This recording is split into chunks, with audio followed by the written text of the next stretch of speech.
everybody, you found me in all these videos on YouTube. You've settled on this one and I really appreciate you being here. And if you want to, go ahead and subscribe because I've got big ideas. I'm just saying. Before I explain those ideas to you, I want to talk to you about who I am so you can get to know me and where I'm coming from with this plan that I've got. First of all, I am Emily. Be good for you to know my name, huh? And I am a mother and a wife. I'm also a child of God, and I talk to everyone that I have the opportunity to about that. I am a teacher. I teach algebra. Also the founder and the director of a nonprofit called Luke's Legacy, and we minister to families with children in the NICU and sometimes in the PICU depending on their situation. And I would love for you to go to Luke's Legacy of hope.org and see what that's all about and possibly be a contributor. It's completely nonprofit. We're all volunteer based. Everything goes to the families in the NICUs. And then I am also a writer. I wrote part of, hold on. I'm really good at this because I forgot the book. Just hold on. Hello, I'm sorry. Okay, anyway. I write for a blog called Sit By Me, and which is coincidentally the name of this YouTube channel for a reason, I promise. I've also written for a book called My Struggle, His Glory, and if you just want to check it out, you can find this on Amazon. Anyway, so yeah, I'm a writer. I write for a blog.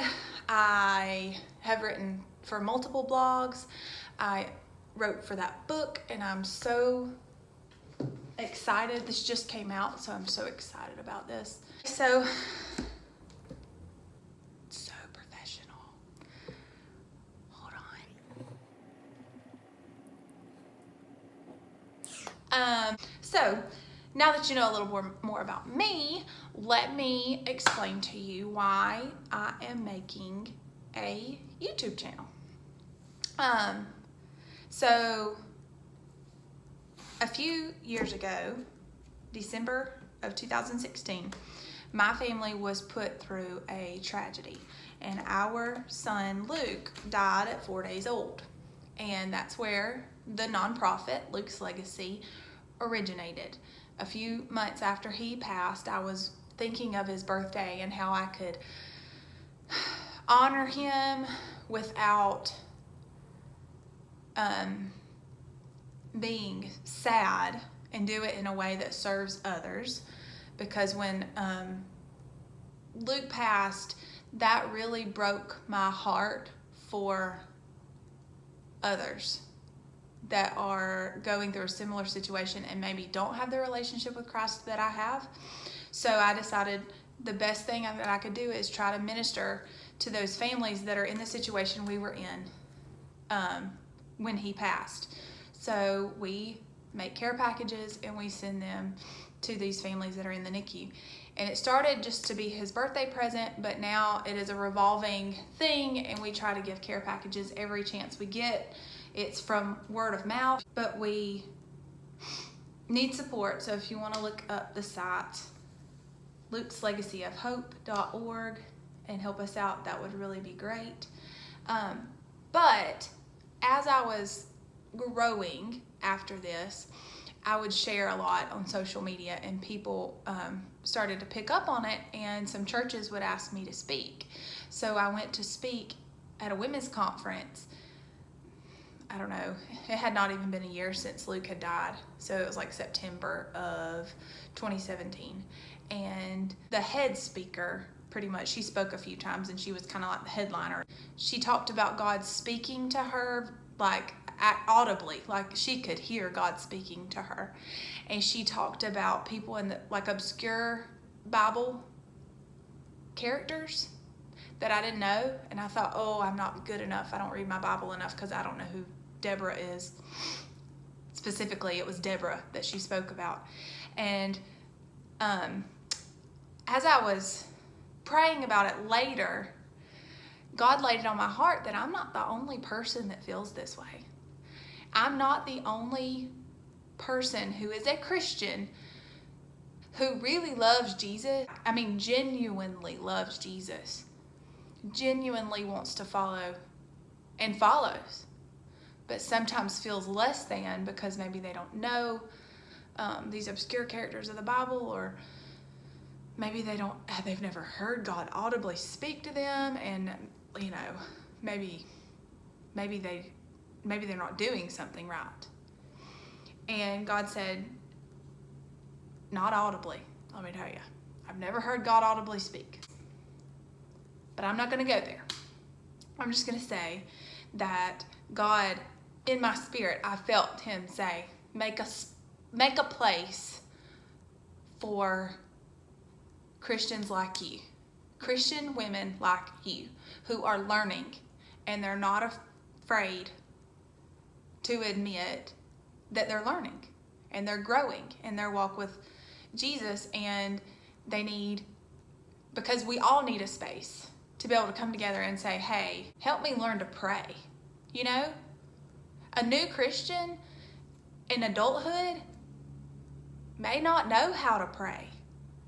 And then the pride that they would have to jump over to say, hey, help me learn to pray, that's hard when you're just standing in the middle of the church. But maybe in a community, if we could create a community where that's okay.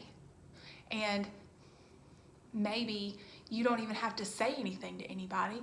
You can just go up and search a video where somebody who is a little further in their walk with Jesus, can explain it to you and kind of tell you where they've come from and give you some advice. And it's almost like a spiritual motherhood to work. I started a blog a while back called Sit By Me Ministries. It's on WordPress. I don't even know the thing. Hold on. It's sitbymeministries.wordpress.com. So I'm not at a point where my baby's sleeping over there. It's a sick day. We're sick. He's sick. And I'm using it to create. Anyway, I have such hope for this because I think it's so important. A lot of times people will convert and they'll accept Jesus, and they never really learn how to embrace him and how to really, really genuinely love. So sorry. Sick baby. Had to be mama. Anyway, so